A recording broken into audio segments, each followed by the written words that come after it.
एक सवाल जो हमेशा लोगों के मन में है, युवाओं में ये अट्रैक्शन है, जब आप कहते हैं स्वरोजगार करवाएंगे, क्रिएट करेंगे अपॉर्चुनिटीज यहाँ पे, कैसे बिहार से पलायन रोकेंगे? बिल्कुल, उसका तो पूरा फॉर्मूला हम लोग दे रहे हैं। राइट।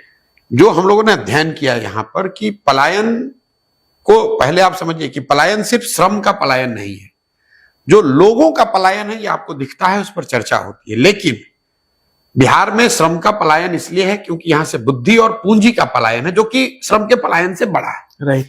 जो आंकड़े हम लोग दे रहे हैं कि बिहार में पिछले 30-32 सालों में करीब करीब 26 लाख करोड़ रुपया बिहार के लोगों का बचत का पैसा बैंकों ने यहां से ट्रांसफर किया है दूसरे राज्यों में, because of poor disbursement of loan which gets reflected in poor CD ratio. Actual figures है, एक्चुअल फिगर है आरबीआई का, आप उठा के देख लीजिए। राइट। कि बिहार में सीडी रेशियो रहा है 40% एवरेज, राइट। देश में है 70%। तो अगर पिछले साल मान लीजिए कि 4.5 लाख करोड़ रुपया बिहार में जमा हुआ, 2,80,000 करोड़ रुपया यहां इन्वेस्ट होना चाहिए था, लोगों को लोन के तौर पर मिलना चाहिए। Because of poor CD ratio we got only 1.6 lakh crore. बाकी पैसा कहां गया? बाकी पैसा चला गया दूसरे राज्यों में।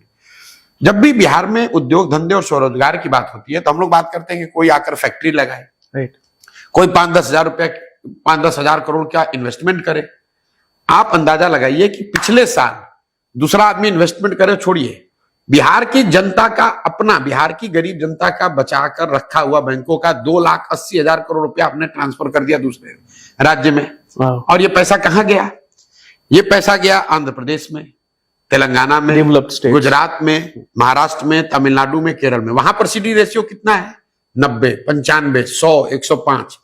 तो आप जिस दिन ये पूंजी का पलायन रोक दें, राइट, अगर पूंजी का पलायन रुकेगा तो बुद्धि का पलायन रुकेगा, क्योंकि जिसके पास क्षमता है कुछ करने की, मान लीजिए कि आप पत्रकार हैं, आप एक यहां यूट्यूब चैनल शुरू करना चाहते हैं, तो आप तो तब करेंगे ना जब यहां पर पैसा, आपको पूंजी हो, आपने कुछ पैसा अपना बचाया है, आपके पास 5 लाख रुपया है, आपको यूट्यूब की एक बड़ी चैनल शुरू करनी है, आपको 10 लाख रुपया लोन चाहिए।